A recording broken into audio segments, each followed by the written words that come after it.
So welcome everybody to the Chicago Cassandra meetup.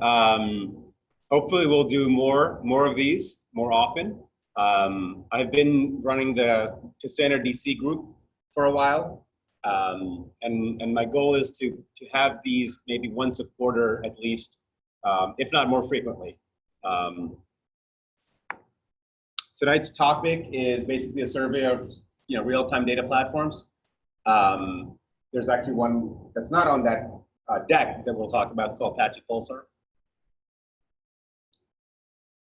little bit about myself. I'm a platform architect at Anant. We're a boutique consulting firm. We focus on business platforms, and we're a DataStax strategic solutions delivery partner.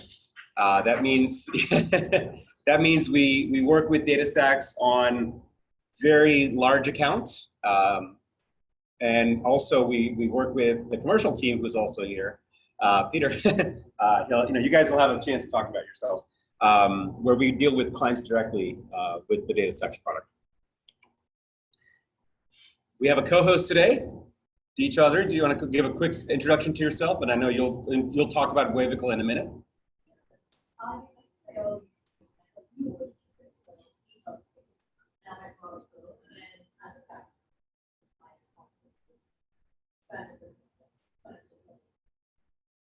And when you get to my slide, we'll talk a little bit more about both.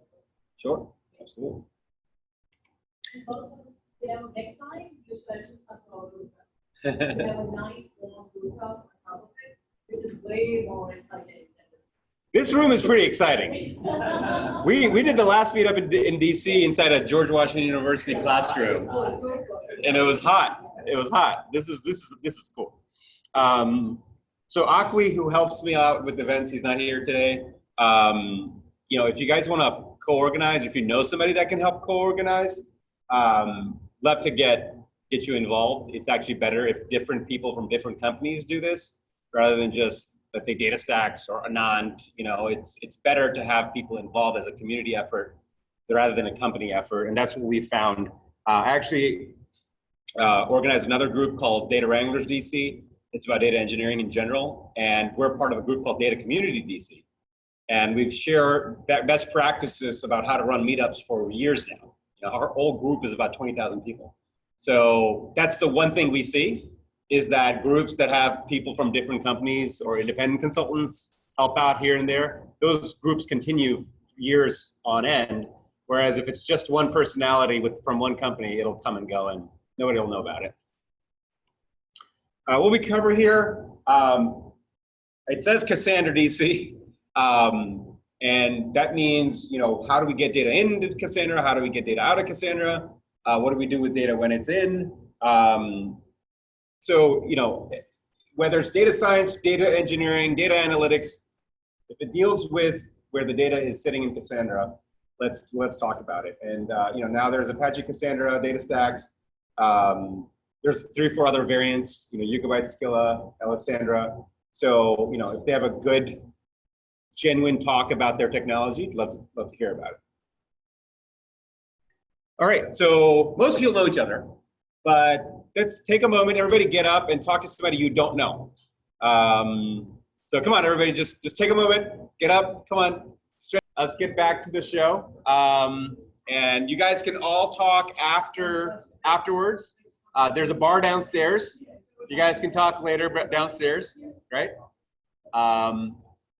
Hey guys, let's get back. especially D, because you're going to be talking in a second. So group rules. This is a discussion and not necessarily a presentation. So in the talk, if you have a question, just ask it. You don't have to raise your hand, just be polite about it. And you can also use that as an opportunity to talk about if you encountered that idea or something, you can talk about it. Just feel like I have something to add to this conversation, right? That's what we want. It shouldn't be one way. It should be a kind of a multi-way conversation. And I'm gonna give the floor to Dee, who's gonna talk a little bit about Wavicle. Wavicle is, co-hosting this event. And go ahead. Okay, so I am very new to Welcome. So, but still up in a give it a try and tell you who we are. So we are a boutique niche data company. All we do is data, big data, machine learning and artificial intelligence, data management, data science, data visualization, all of those. And we are growing really, really fast, and we are hiring a lot. So right now we have about 200 employees, and 100 of them right here local, right here in this summer headquarters on the 6th floor, really great, location.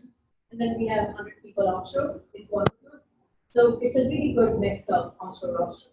And data is the only thing we do. All the people we hire is are the data experts. And we are hiring 3-4 people a month. So we are growing really, really fast, and we have Fortune 500 clients that we're working with. And we are. I'll go to the next sure. slide. So we love all the technology. Every your DataStax, your Eventbrite, and your Sparks, your Talent, your AWS, your this, that. I'm just learning all those things. but you will see that we are our staff, they are really, really highly skilled. And we try to get at all the cutting edge.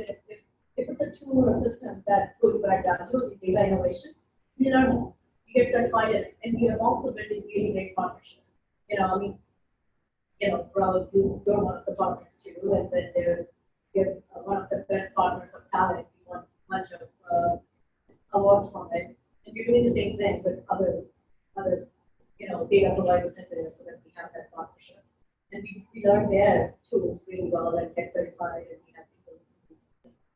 So that's what I wanted to say, that technology is not if you have a great technology, we'll learn it, and we will use it, and we'll give it to our clients. And we do all end-to-end, the whole architecture for analysis.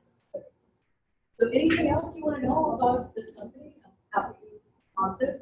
And I'm really glad that all of you are here, and we will be doing more meetups too, because we have such a good space, and someone has. And parties upstairs on the rooftop, right? Chicago summer. We're gonna hold you to that. The biggest partners together. So we'll have your emails or whatever. We'll figure it out. We'll invite you over this time. Thank you, Dee. DataStax. Does anybody want to talk a little bit? Well, I can just briefly. Have you guys, anyone not here at DataStax? Anyone not know who DataStax is? Okay. So DataStax was founded by one of the original people behind the Cassandra project, Jonathan Ellison. Was Rapano and Austin? Yep. Rapano, yeah. Rapano, thank you. So basically, we're the first company to commercialize Cassandra open source technology, and we provide a supported version of Cassandra. So we provide a lot of the drivers, a lot of the commits to open source Cassandra. So we're very involved in the open source movement for Cassandra. But we also have our own commercialized version for people looking for support. We have a tested certified version of Cassandra. We call it DDAC for DataStax distributed.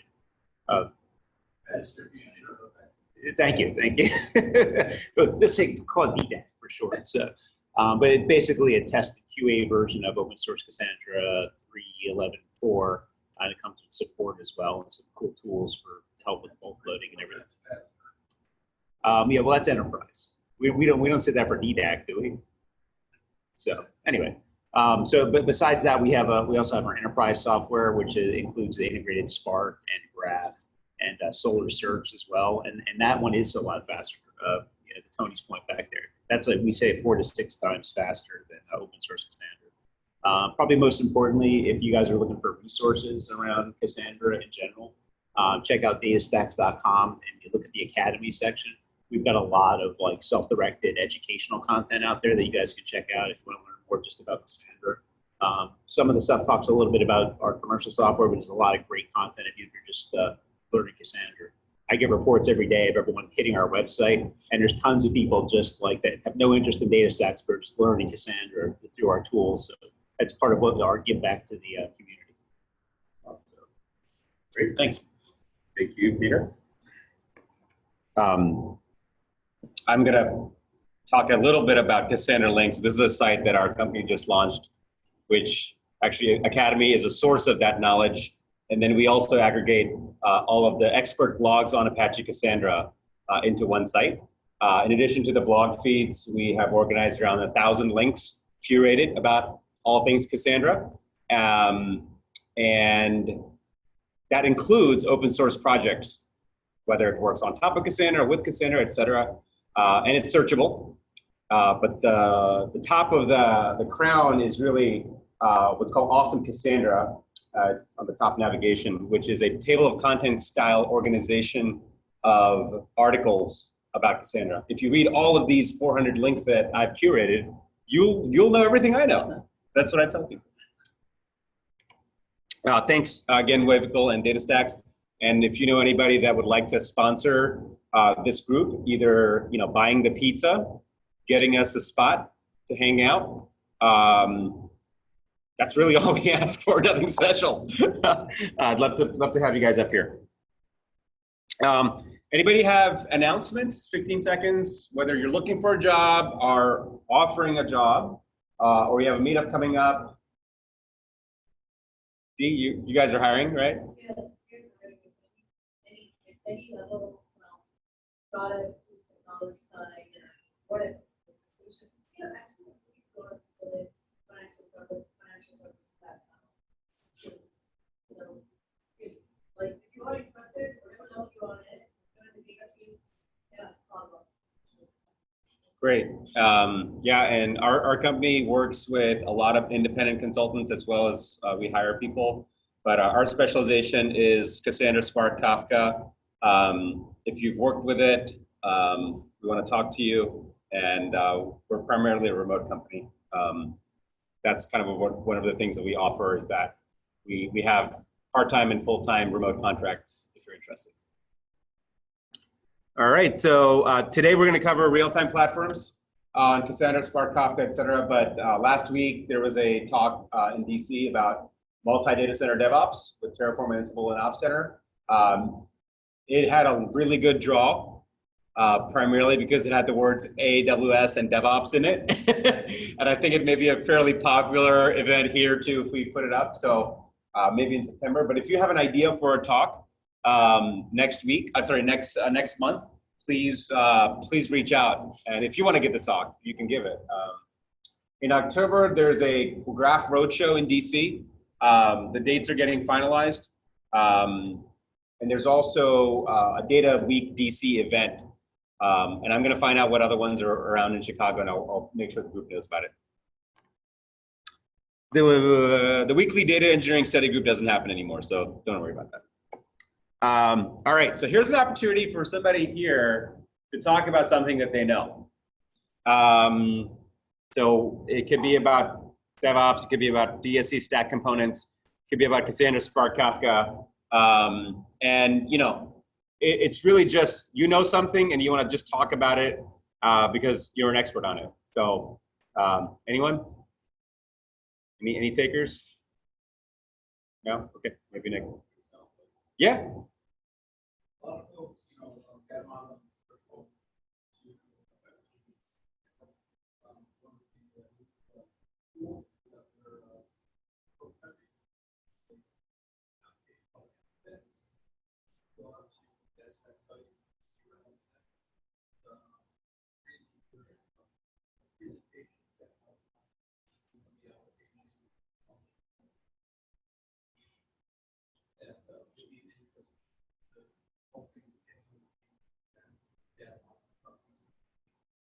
Okay, cool, very cool. Any other 3 to 5 minute chats? All right, cool. All right, let's get on. So today's topic is a survey of real-time data platforms. I'm gonna say it's gonna be about 30 to 40 minutes.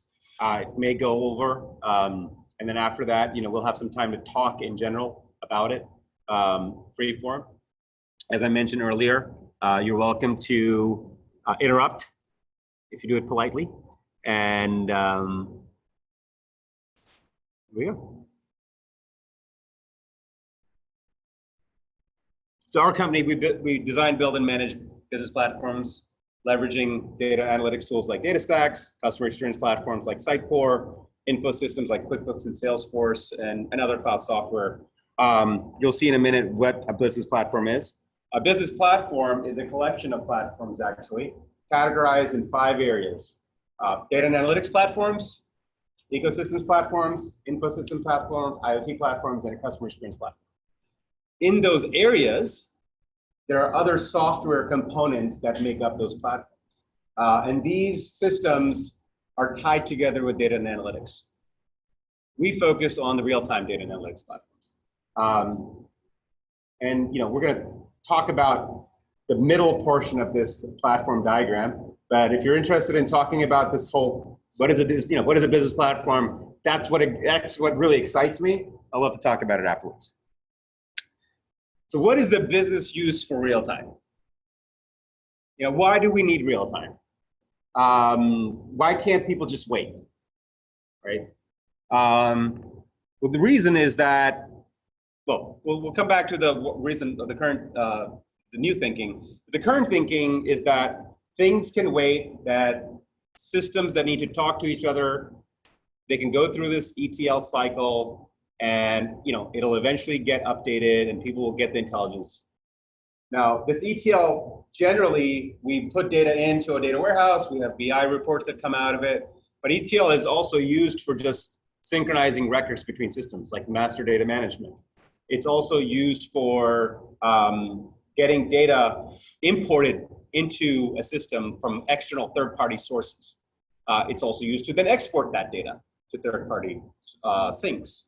So ETL works, there's nothing wrong with it. It's just the new world order of business, the way customers interact, requires a real-time thinking. Today's business platform consists of Internet of Things, APIs that give access to partners, vendor channels, customers, etc. Customer experience platforms, which is a whole other ballgame that takes into account customer analytics. Information systems, which most companies have in the form of ERP, accounting, CRM, et cetera, et cetera, et cetera. And then data and analytics, the thing that connects it all. And the reason we have all these components today is because people, customers, partners, vendors, things, they all talk to the company anytime they want to, right? There's not a window in which somebody's at the door. I don't know if somebody can get the door. Just at this door at the profit offices. The reason why we have real time today is because everybody's interacting with the system now, right? You go and log on to your American Airlines app when you're about to check in now. You show your boarding pass now. It can't wait for 5 minutes. Kind of needs to happen in the next 1 to 2 seconds. And when you check in, the system needs to know that you've checked in, right? It can't wait half an hour for it because you just checked in. You got to get on the plane. That information is also valuable to the airport employees, maybe one level up. How many people have checked in? Is there a ticket available? Right? Somebody could call in right there, or they could use an app to buy a ticket right there. So all that stuff doesn't sit in one database. It probably never can. It sits in different systems and they need to talk to each other. So the new idea is that everything is basically going towards this idea of decentralized distributed systems rather than having a hub and spoke model. The way that companies are progressing, and they have been for a while, is by using kind of a central bus. There was a whole movement for enterprise service buses a while ago. And these enterprise service buses were heavy, but they were a precursor to kind of some of the stream technology that we're using now. So one of the things we're not going to really get to cover today, but distributed ledgers is really the future of business. A distributed ledger such as Kafka actually is a distributed ledger, but a distributed ledger in the sense of like a blockchain, right? Like a public blockchain or semi-public blockchain. In fact, Hyperledger, an open source project, can use Kafka as a ledger for verifying between peers for consensus. So when systems go towards this distributed model, things can't always have the data at all times. They just need to trust that data is going to get there eventually. Hopefully in less than a second. That idea of having applications just running, available, and useful to people is encompassed in a diagram from the Reactive Manifesto about applications should be responsive to the user. They should be maintainable and extendable to the developer. They need to be elastic and resilient if there's a lot of load. And the way that it happens is through message-driven architecture. Okay? If you look at any of the big applications that you use, modern business platforms like Uber or Lyft, or Uber Eats, which is a part of the Uber platform, they exemplify this reactive mentality, right? What's another example of a reactive application that's used today, like a modern application? You can use it on your phone. You can go to the website. How about Amazon is a really good example, right? They are the exemplar actually because they have things sitting in your house that you can order from. Multiple devices in my house actually. You can order from your phone. And it also tells me on my watch when my deliveries are going to be late, right? Facebook is a modern application. Same type of thing, very reactive, very stretchable. What does this have to do with regular business? Well, the reality is that regular business now competes with Amazon. Every business now has competition from companies like Amazon, Google. Walmart is actually doing a pretty good job with their acquisition of Jet.com. But if you're not trying to be a reactive company, modern business platform, more than likely it's going to hit you later. The companies that haven't, like Circuit City, and they're gone. Best Buy is still around. So a modern enterprise basically has components talking to each other using streams and queues, and an idea of an actor, which is an independent object that can just come into existence and basically do something and then be done with it. And that idea of an actor sometimes is done through software like Akka or with Lambda functions or Azure functions. The streams and queues, they can be in things like Kafka, Kinesis, SQS, SNS, RabbitMQ. You could even consider MuleSoft in there. MuleSoft is more like an enterprise service bus. But there is this middle ground in which you can kind of do what the ESB does, Enterprise Service Bus does, and what a pure stream or a queue does, which just deliver messages. The question is, what are you trying to do?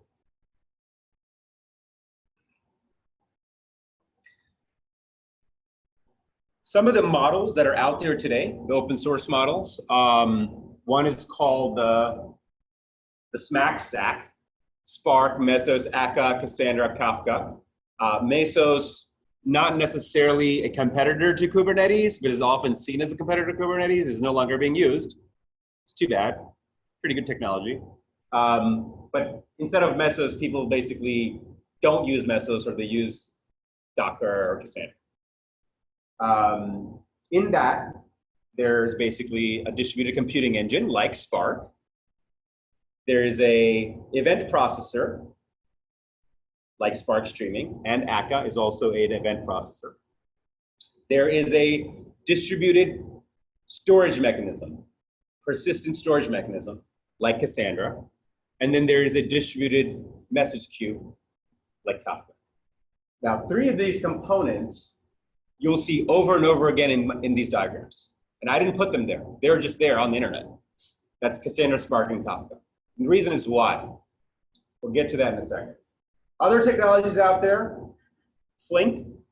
Flink is also written in Scala, like Spark, but it began its root in stream processing, whereas Spark was really the next iteration of MapReduce as a batch processor.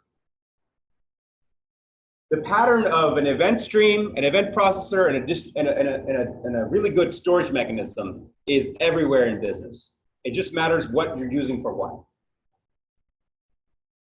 Why do people use Cassandra, Spark, and Kafka over and over and over again? It's because Cassandra is linearly scalable. As more data comes in, as more traffic comes in, as long as you keep adding hardware, it will keep scaling linearly. Same thing with Spark, although you have to be a pretty good data modeler and a programmer to make sure that Spark programs are distributed properly. And then Kafka, same thing. It scales linearly. If you have more data, you add more brokers.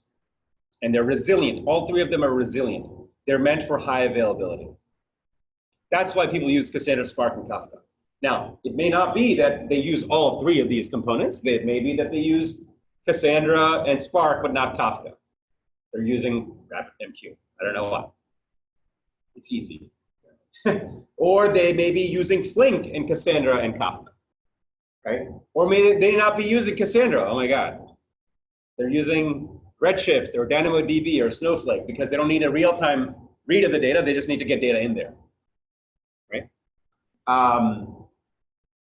But we could go on and on and on about these patterns, but ultimately it comes down to these ideas of a good storage mechanism, a good stream, and a good stream processor. And that pattern you can do in one computer, or you can do it in hundreds. Most platforms, data platforms, could be boiled into, this is my diagram, I didn't steal this from somewhere, into this basic idea of getting data in, getting data out. You've seen it in different ways. There are sources of data, systems and devices, cloud applications. Maybe you have an API that gets data in there. And when I say cloud apps, that could be anything, right? Ingress, sometimes it comes in as a batch. Sometimes it's a stream. Sometimes you have another internal API for people to just put data into. And the stream processor is either scheduled or it's in real time. Once the data gets in, so maybe there's an internal queue, it tends to go to some sort of relational database and some sort of non-relational database. Why do they use both? Well, you can't do everything in non-relational, and you can't do everything in SQL, in relational. Finally, after the data is sitting around in a data warehouse, maybe you do analytics on it. What that analytics means, it could be business intelligence, just reports, descriptive analytics. It could be machine learning, predictive analytics that creates reports and basically, hey, this is where things are going. Or it could be prescriptive analytics where it's telling you what to do based on what's happened. And it could actually send out events. Right? And those things then go out to outgoing API, cloud apps, and servers and devices. But it's never one way. This is a super simplified version of what really happens. The reality is there's tens, if not hundreds of things coming in and tens of hundreds of things coming out. And sometimes there's loops inside. You may have some data coming out, going back into your data platform. So that type of load, if it was just a batch system, you'd do it once a day and you'd be happy with it. But as we just talked about, is you can't have it just once a day. You can't just have it 4 times a day. It needs to happen all the time. And even for a moderately sized business, that requires real computing power. And you know what? Nobody buys mainframes anymore. So what's the next best thing? Is to have distributed computing. So generally speaking, when we talk about real-time analytics, we're talking about deterministic available. Now, machine learning has both deterministic and non-deterministic outcomes. Data enrichment, maybe you get data, you make it, you enhance it, you put it back. It may include built-in business intelligence, visualization, or you may add it. And sometimes you want SQL. There's nothing as simple as a good SQL statement that can give you a report based on the data that you have. Data, everybody has different types of data. S3, HDFS, Cassandra, Redshift, RDS. Why did I mention those? Because they represent wildly different types of data systems. S3 being a digital file system, a distributed file system that basically mimics HDFS. And now there's different cloud vendors that basically conform to the S3 protocol. Like Azure also has this. Cassandra being a distributed real-time read and write system. Redshift being a system that scales as data gets in and is used to crunch it to get information. Now, Redshift is great for doing analytics on data, lots and lots of data. But if 100 people hit it, or 1,000 people hit it, or 1 million people hit it, it's probably not the right technology. Right? RDS, Relational Database Service from Amazon, pretty good technology, right? We have SQL Server, Oracle, Postgres, MySQL, now Aurora DB at Amazon, and Azure also has its own version of that. They're always a Me Too company. These are great, but at least in RDS in Amazon, Aurora DB is a pretty good master. They claim to be master and master. It can scale until you get to a certain data point. These systems are doing writes on both ends, but eventually they're just copying data to all the nodes. And you can't have more than a certain amount of information in one computer. On the analysis side, Spark and SQL are kind of the de facto things now. Of course, you can always do analytics with Python just running on your computer, or R on your computer. But Spark has now basically become the de facto system for basically anything distributed, right? And you can program in Python, Scala, Java, or R in Spark. That's why it's really become popular. You can come to it from different angles.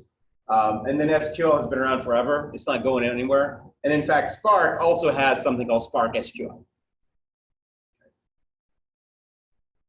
So real-time analytics, it should have the following components: being able to get the data from different systems and being able to get the information out in fairly quickly.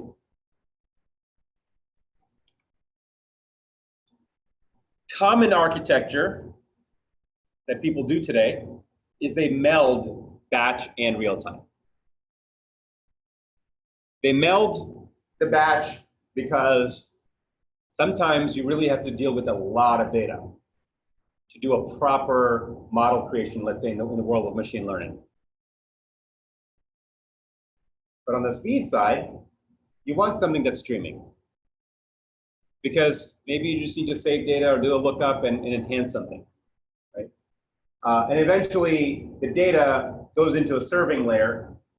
And the serving layer meaning that once the data is created, it needs to be read. Cassandra is a common tool that's used for that. But this Spark or Hadoop, Kafka / Storm, and Cassandra / Droid / Apache HBase, these are basically showing other components that you can replace. So although Kafka itself is an event bus, event broker, it also has some stream capabilities. That's the reason why they put that there. All right, I'm gonna pause for a second. Any questions or any comments or any additions so far? Any corrections? Okay.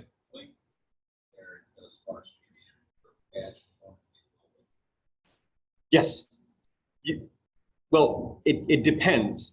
If your batch needs to look at, let's say, 10 years worth of data, and it can't happen in that particular time, then But I mean, this picture, yeah. you have both of them really batched up and saying for problems with these people, right? Yes. Right. It's not enough. You don't trust them completely. Some data writing data and whatnot, right? Yeah. Calculating stuff. Batch, right? Partially it's for that. Partially it's for recalculating and reconciling, but partially batch is still used for just a tremendous amount of data, which is different function than what you're talking about. But yeah, Flink is pretty good at that stream process. Then you really call it Lambda. Lambda is really doing the same set of data. Yes, it's for reconciliation. For reconciling. For reconciliation. It's probably just Lambda plus. Yeah, because I have a colleague who works in government and in the intelligence space, and the data that they have, Spark just cannot handle it. It's petabytes on petabytes of information, and MapReduce, because Spark does everything in memory, unless you actually checkpoint and save data back. MapReduce, on the other end, is get data, you do something with it, you save it back, and it eventually it'll go through it. And so in those cases, it is a brute force batch process, and you just can't do anything about it. Spark could do it, but then you have to go back to basically doing MapReduce on Spark. Take data, process it, save it, go to the next thing in the pipeline. And that's not a bad thing to do either, which is to break up everything into micro processes. And that's really what the Akka model is about, is everything becomes a small distributed compute unit that is coordinated through messages. And in that case, your data neither needs streaming nor batch, because the state of the system is basically available to you, right? So that's kind of that's like the ultimate goal, is that you get the data as it is when you need it, and it's always kind of like in flux. And so Akka is actually used in the stock market because of that reason, that it actually never sits anywhere. It's just in flux, always available.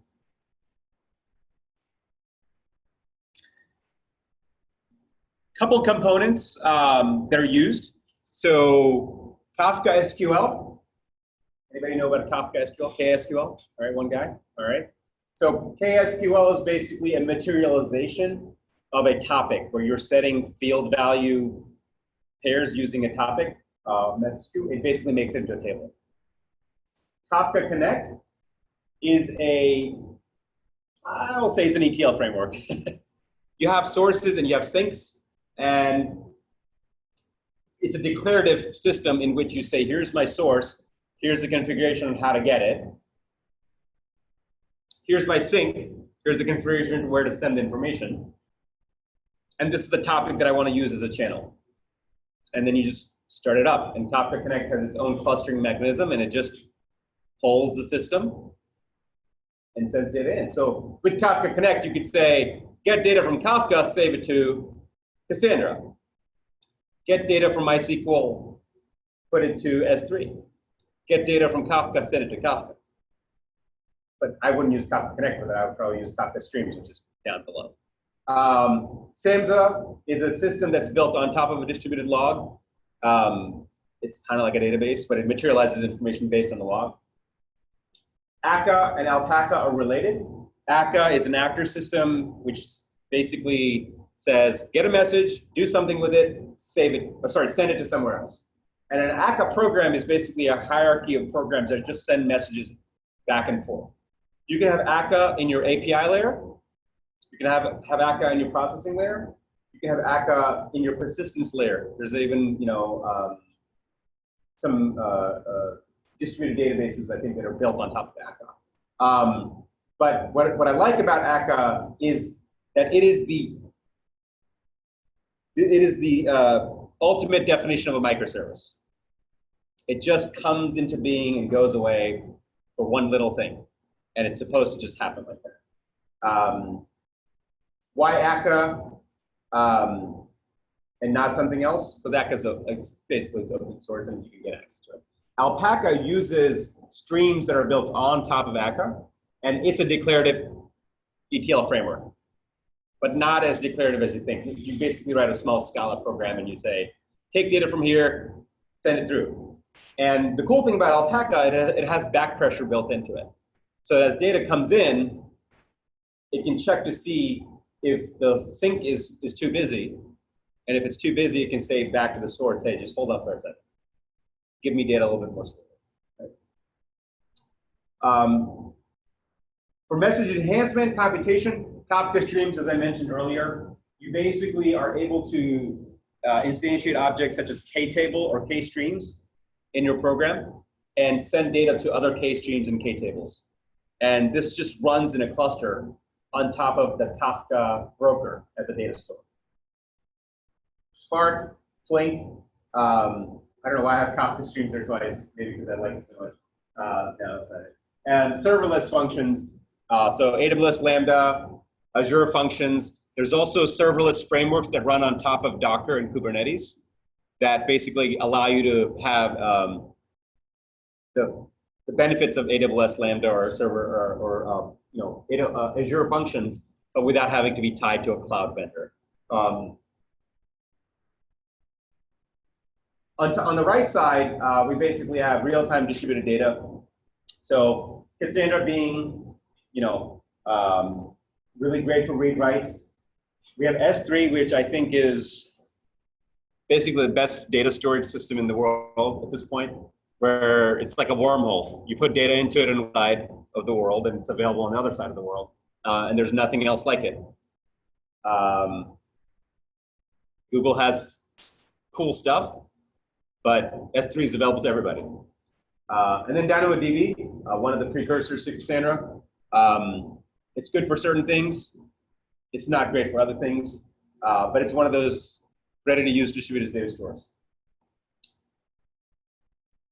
There's another world of real-time analytics, which is this co-located data and analytics, meaning, normally in the big data world, you have your data storage, and then you have your system to analyze that data. But if you were around before big data, you would just have a database server, and your data was there, and you could do SQL on it, right? So Redshift is in that line of technology. It makes all this data available via PostgreSQL syntax. Snowflake, similar but better technology. You don't have to be tied to AWS. And both of them can take heavy writes. But their issue is that they're not really meant for heavy reads. Okay? So you can't put an API in front of it and expose it to the world. The other option is Cassandra with Spark. Cassandra with Spark and Solr, or Cassandra and Spark SQL. This can be done either using all of the open source components, at least in the first two, fairly easy. Cassandra and Spark and Solr, technically you could do it with Cassandra, Spark, and Elasticsearch as well. You have to do a lot of work to make them work together, to keep data synchronized. But they're also available together in DataStax.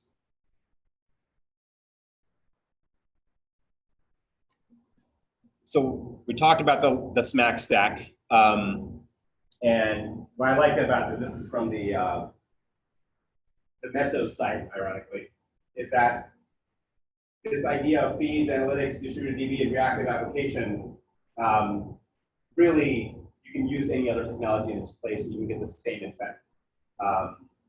This idea of using Mesos is no longer exclusive to Mesos. So Docker and Kubernetes is the stack now. All right, let's take a quick pause for a second. So we've talked about a lot of different components in the real-time stack. Any questions in general or any ideas or problems that you guys are facing that when we go through some of these components, we can dive deep into? Okay. So Apache Kafka, a bit of history. Apache Kafka was created at LinkedIn because they had essentially a data synchronization problem. They had tons and tons of systems, some that were basically users were using it, some that were basically for them to analyze their social graph. They had jobs systems. They had, LinkedIn is basically a talent company. They're classified as talent software. So they were selling access, different subscriptions. So all these systems basically had to be tied together. And they had so much information changing all the time that they couldn't do this with technology that was available. So they ended up in basically creating Kafka. That's where Kafka came from. Today, Kafka is more than that. Partially, it's used as an event store where some data comes in, you basically store the event in Kafka, then the event handler updates the application based on that event. That's cool because if you need to move from one platform to another, you can just replay all of your messages in the new platform. Your data migration is much easier. And people use this today. Massive systems, right? I'm talking 30, 40 terabytes of actively managed data. They change something in the schema, they change something in the API, they just use Terraform, Ansible to bring up the new stack, and they replay the Kafka messages, right? So their system is already in real time, but the added benefit of using Kafka is that they can basically replay all of their data. Now, Kafka also has this idea, Kafka streams. And what this is from the Confluent blog. What they're trying to say is you don't need to write your own event handler. You don't have to have your own code or framework for this. Just write a Kafka streams topology that says, take my data, do this with it, and be done with it. And now Kafka streams runs on the JVM. So you could program in Java or Scala or Groovy if you wanted to. But it makes it convenient to kind of have everything in one ecosystem. Here's an example of Kafka, Spark, Cassandra, SQS, and Redshift on AWS. So they receive events, they send them through SQS, they validate, clean it, and then they send it to Kafka and S3. Why would they do that? Well, S3 is a great data store. They can archive stuff there. It's the cheapest data store. And then once it hits Kafka, Spark streaming can pick it up, or in this case, Batch picks it up from S3. And eventually it goes to Cassandra for real-time visualization, or Redshift and S3 for analysis. When we see analysis, that analysis now means there's actually active filtering in S3 now. Pretty cool. But you can have Hive running on top of S3, or you can have your Redshift SQL connected to Tableau. Right? So this is actually a slightly older diagram, but still very relevant today.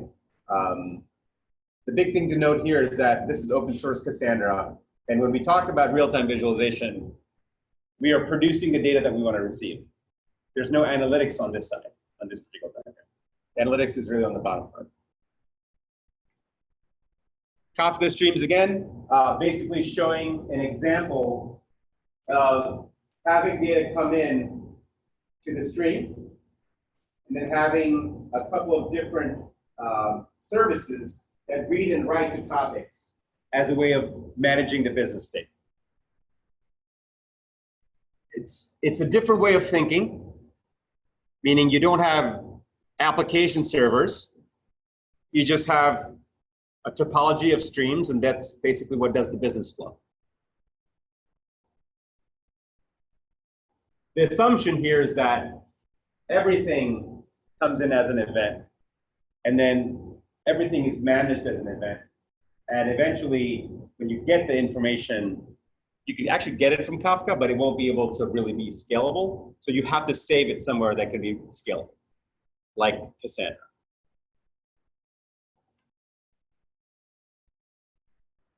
So this diagram shows how Kafka streams can be used with DataStax. So in Kafka Connect, there is a officially supported DataStax connector now, where you can connect it to a Kafka topic and essentially have that data written to Cassandra table. As data comes in, it just handles it. And it's running on top of the Kafka Connect infrastructure, which is declarative. So if you have 100 streams and 100 tables, you just declare 100 connections and it'll take care. And you don't have to maintain special code. You're just maintaining your source and sync configuration.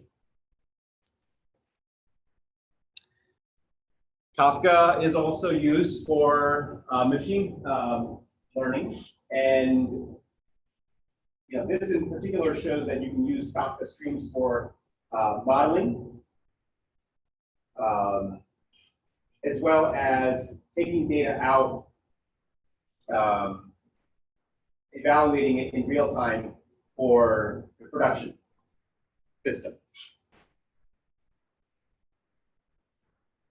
Now, I haven't tested Kafka streams for machine learning, but I mean, if Confluent says they can do it, then they can probably do it.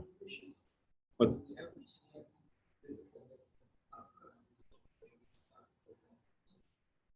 so Kafka streams is a pure Scala application, right? When we're talking about machine building there, it's using Scala machine learning libraries, but if you're not really, this doesn't have any Spark in it right now. Yeah. This is just, what's that?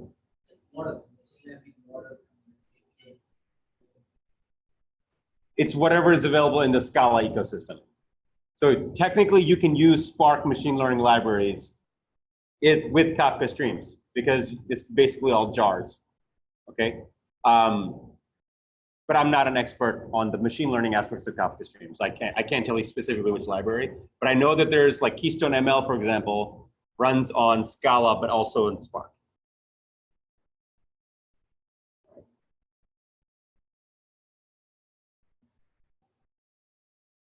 Okay. All right. Apache Spark. It's kind of the most well-known. So we have Spark streaming, Spark using some static data sources and streaming data sources. So this is the most common use of Spark, stream and batch processing. With Spark SQL, sometimes used on the actual data sources or data frames that you create. There's a lot of potential here. And one open source project uses that potential, and that's called PhiloDB. And PhiloDB is a columnar store, not a column store, but a columnar store on top of Cassandra.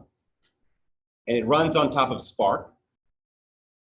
And what it does is it has an API to insert data, and then it has a Spark SQL view of that information.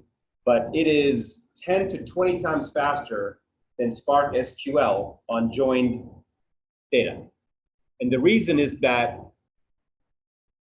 Spark SQL, if your primary and foreign keys is not connected together properly and distributed properly, Spark is essentially scanning the whole table to get that information and filtering it. But they do that same thing in a columnar store, which is optimized for arbitrary queries. It works pretty well. If you're using DataStax, Solr happens to power the index, and it can really optimize the Spark SQL.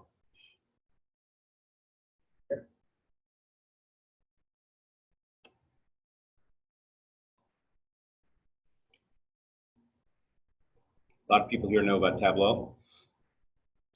The reason I wanted to show this is that, one second. My wife is calling me 3 or 4 times, and that means that if I don't answer, I'm going to be in trouble. How about that? Yeah, break time. Give me a minute.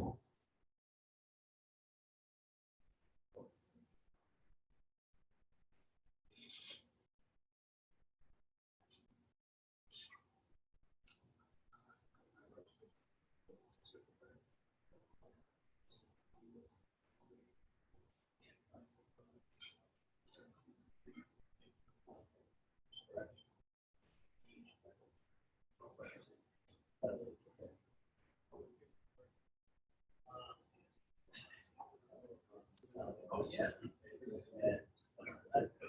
Stay there.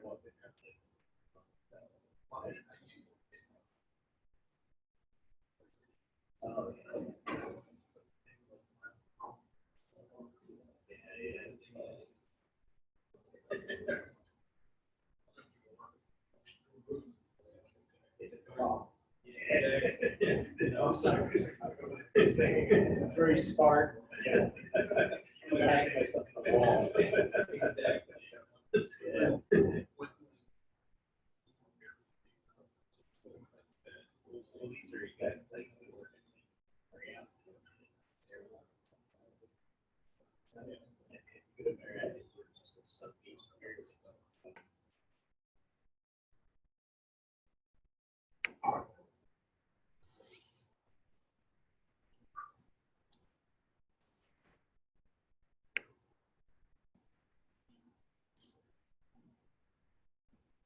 I don't know how long you guys have been in the industry, but I've seen every different BI tool come and go, right?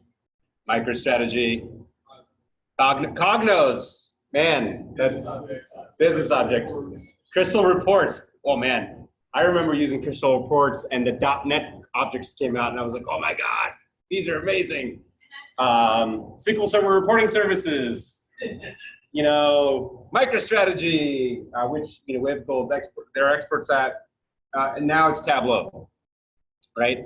So Tableau, there's actually a Spark SQL connector for Tableau, which means that as long as you have Spark SQL running, you can do queries on a massive set of data. Now, Spark SQL can run on anything because Spark can work with anything, right? So as long as you properly create your data frames that are available, Spark can then go retrieve them and do joins on them, do cool stuff. If you happen to use DataStax, you can do joins on the tables that are inside Cassandra. But you don't have to. As long as Tableau is connected to you know, one of your analysis engines, you're able to get access to that data. I'm going to fly through some of these. Apache Kafka, Apache Spark. It's just another variation of what we saw earlier. Data comes in. We have Kafka Source Connect and a Kafka Sync Connect, taking data from one place, sending it to another. But you can have Spark in the middle, analyzing that information in real time. That also means that you can publish data back to the stream that gets sent somewhere else. It's not just old data going to another system, but you can have old data that is enriched and then also sent to new systems.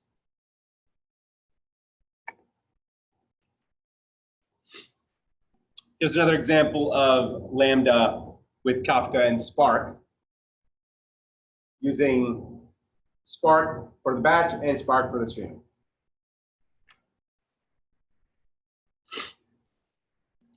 So there's an example called Killer Weather that it's open source that shows how to do Spark, Kafka, Akka, and Cassandra. Because people always ask, why do I need to use Akka if I've got Spark streaming, right? And it looks like this.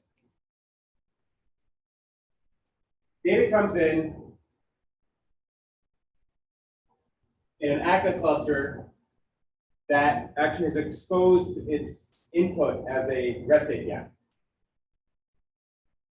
Sends the data to Kafka.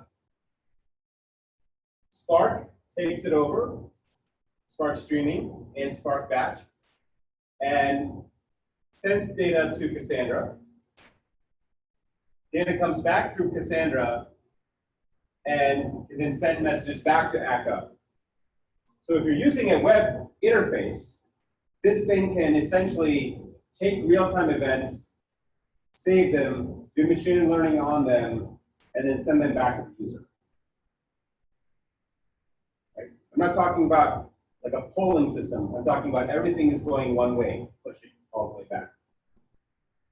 Okay, so the type of system that you see in Facebook or Twitter, right, when somebody adds you as a friend or sends you a tweet, is not too dissimilar from what this is right here. Okay, which is everything is happening in real time, and there's some batch processing as well.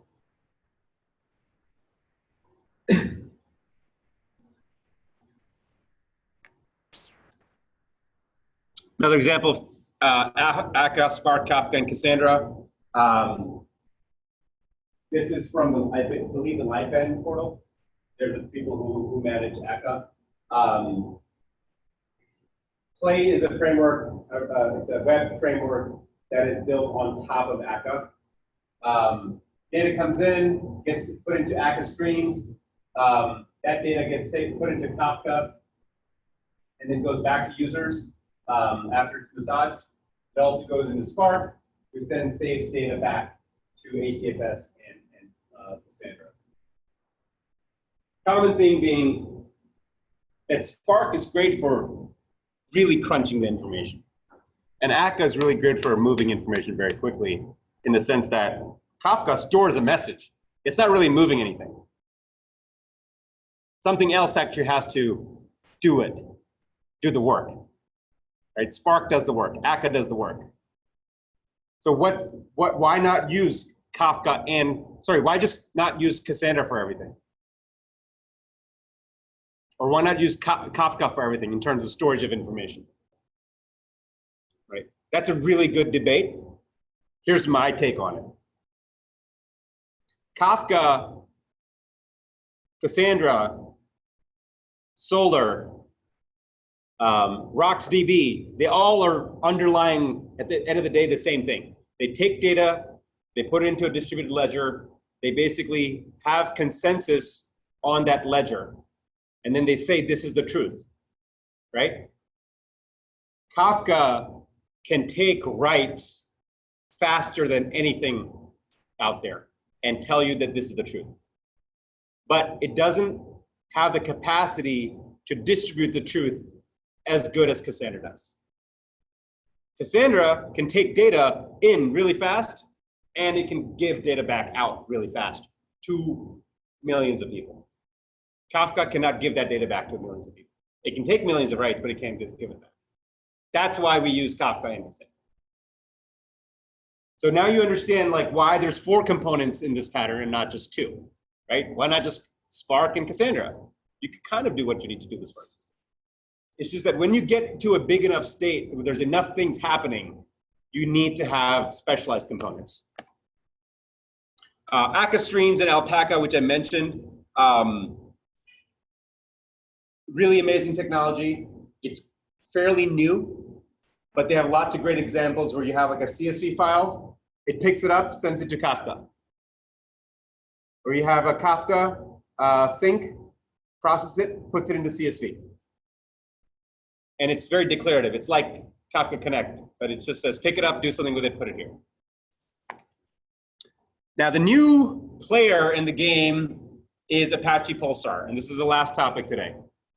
Apache Pulsar is from Yahoo, and I feel like they just wanted to be cool, and they wanted to make something better than Apache Kafka. But Pulsar, the cool thing about Pulsar is that it actually is Kafka compliant. Now, I was hoping that Pulsar would not have a dependency on Zookeeper, but it does. Can't really get away from it. But the unique thing about Pulsar is that in addition to having a Kafka compliant interface, it allows you to use its Pulsar client to do specialized topics.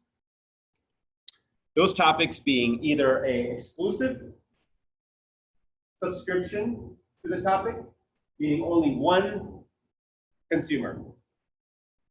A shared subscription, meaning you have potentially 2 consumers, basically it's broadcasted to both. Or a failover, meaning that one consumes it, but then you have potentially another one that can take that message also. You don't have that type of functionality in Kafka. And this is essentially the difference between SNS and SQS, right? Notification system, you can send it to a bunch of different subscribers. SQS, you send it to one and one thing picks it up. Why would you need both? Well, you need one because you want to guarantee a particular order of events. You need another one because you want to notify everybody of an event happening.